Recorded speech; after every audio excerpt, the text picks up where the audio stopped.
बहिर्जी नाईक एक अज्ञात थोरपण.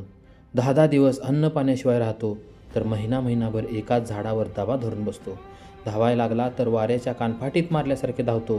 पुराच्या डोहात खुशाल उडी मारतो. तलवार, भाला, फरीक, गदा, पट्टा, विट्टा, धनुष्य असे काही चालवतो की समोर महासागर येऊ दे शत्रूच्या राणीवशात जाऊन राहू शकतो, तर खुद्द औरंगजेबाच्या दरबारात जाऊन त्यालाच कव्वाली ऐकवून बक्षीस घेऊन येऊ शकतो.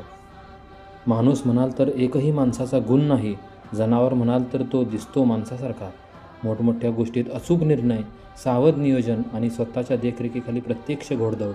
खरं सांगतो गड्यांनो, हा बहिर्जी नाईक जणू शिवरायांचा तिसरा डोळाच होता.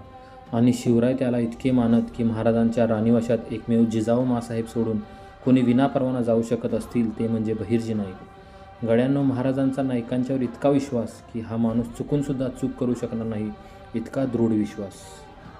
पाची पातशाहींना रणांगणात चारी मुंड्या चित करून जेव्हा महाराज राज्याभिषिक्त झाले, तेव्हासुद्धा बहिर्जी नाईक समोर येऊ शकत नव्हते, इतकी गुप्तता पाळत होते नाईक.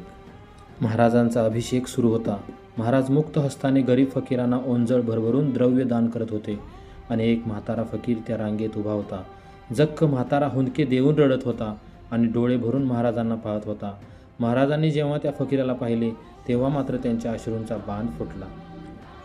ओठावर मिशा नव्हत्या तेव्हापासून या बहिर्जीने आणि मी हिंदवी स्वराज्याचे स्वप्न पाहिले आणि आज मराठेशाही स्थापन होत आहे.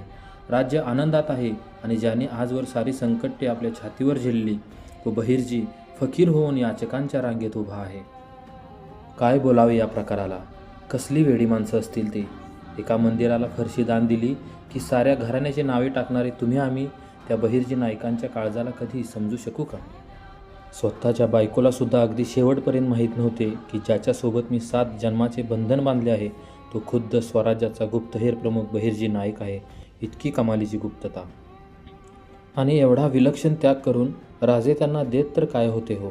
काहीच नाही. उलट प्रत्येक मोहिमेत जीवाचा प्रश्न, माघारी येईल का नाही शाश्वती नव्हती. ही वेडी खुळी माणसे अशी का जगली असतील? बस एवढ्या एका प्रश्नाचे उत्तर ज्याला समजून येईल त्याच्या आयुष्याचे सोने झाल्याशिवाय राहणार नाही. अशा या स्वराज्य वेड्या माणसांना मानाचा मुजरा. जय जिजाऊ, जय शिवराय. नरवीर बहिर्जी नाईक समाधी, बानूरगड. एकदा नक्की भेट द्या.